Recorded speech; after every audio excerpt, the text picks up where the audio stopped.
everybody, welcome to Pam's Way. Today my mom is going to be teaching you how to make homemade paneer. So to make the paneer, we need 1 large pot, 1 whole gallon of milk. I have full fat regular milk. You can use 2%. I just prefer the whole milk versus the 2%. I think it just comes out better. You're going to need some cheesecloth. I ordered this off of Amazon.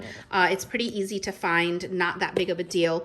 Also, we need about a 1/4 cup of vinegar and then a strainer for this. So let's go ahead and get started. So I've put the pot on the stove. And we're just gonna add in this whole entire gallon of milk. You wanna make sure you get a big enough pot because once this comes to a boil, sometimes milk can boil over very quickly. Sometimes it takes a minute, but you wanna have a fair enough space left to the top so that it doesn't boil over and make everything really super dirty for you. Also, I have a wooden spoon that I use to stir this. As you can see, it's fairly new. I actually use this one specifically just for milk products because as you can see, the other ones sometimes tend to have color from cooking other things and that might leak into your milk. So you usually always want to use kind of a fresh spoon when you're doing this, okay? You want to periodically kind of stir and make sure that it's not burning on the bottom. Otherwise, there's going to be a funky smell to your paneer as well. So just kind of stir as you go along. And we are going to go ahead and bring this to a boil.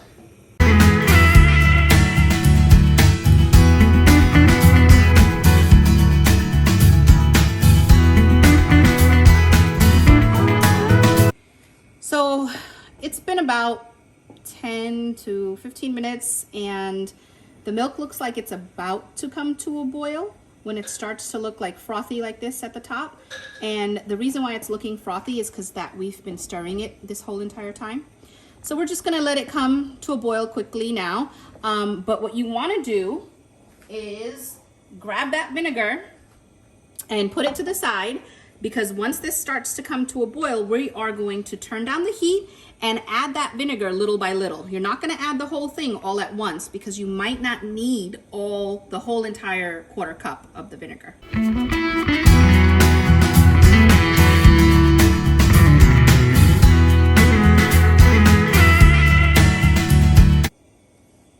As you can see, when you move that froth over to the side, that it is about to come up any minute now.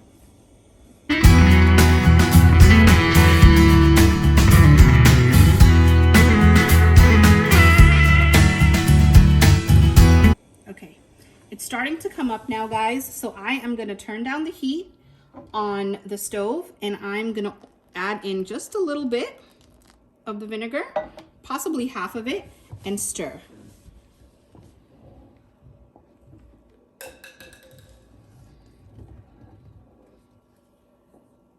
And then you can see the curds are starting to form. See what I mean? You needed a pot that kind of, was gonna give you some space because it can rise up real fast once it comes to a boiling point. And then you're gonna say that I didn't tell you to get a big enough pot and it boiled over. And you don't wanna do that, right? So at this point, I turned the stove off because I don't want it to keep rising, but it hasn't completely split all of the milk. We still have lots more milk in there. So I just added a little bit more vinegar and we're gonna stir that up a little bit more. Let's see now. You wanna just make sure that you keep stirring so all the vinegar gets throughout the whole entire pot. You're able to curd all of the milk. Now, you don't have to do this necessarily with vinegar. You can also do it with lemon juice if you like. As you can see, when you come to the side here, there is still some more milk that needs to be curdled. So I just added the last bit of all of that vinegar and I'm just gonna continue to stir. And then I'll show you exactly when you know that it's completely done and you know that you don't have to add any additional vinegar. So now when you move all this froth and everything to the side, you see that all the curds have come up, and you see that the water has become this yellowish, like clear. There's no more milk anymore. That's telling you that all of the milk has actually turned into the paneer. So this is the point where you know a 1/4 cup was actually perfect to add to 1 gallon of milk. And what we're gonna do now is strain this at the sink. So I have already taken my strainer and lined it with the cheesecloth that I had shown you guys earlier so that it can catch all the paneer from this. So what we're gonna do is just gently pour that through.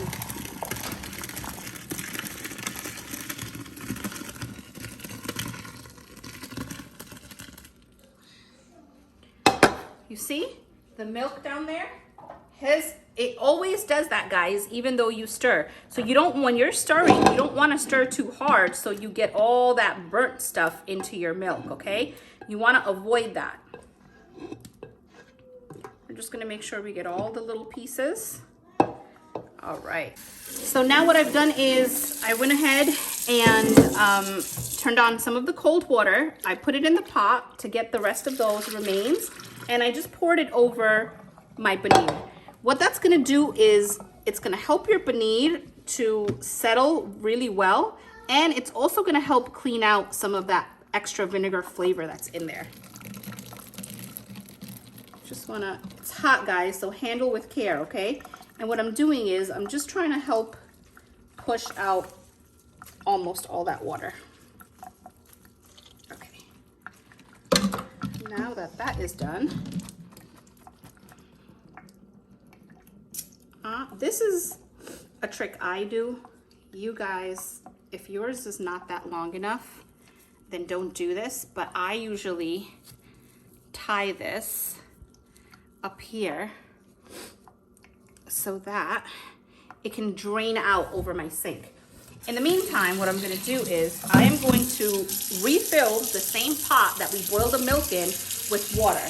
And the reason for that is that I need this to be flat because I'm not making burji with it. I need to cut it up into square pieces for a sabji that I'm gonna be making. So I need it to be round and flat. And so you'll see what I do with it next to make it that way. Now we're gonna remove this from here. My sinks already have been washed properly with soap and bleach. I kind of did that earlier today to make sure, because I knew I was gonna be putting the paneer out here. So what I'm gonna do is I'm gonna actually use my spoon, and instead of that ball, we're gonna kind of flatten it out a little. Okay.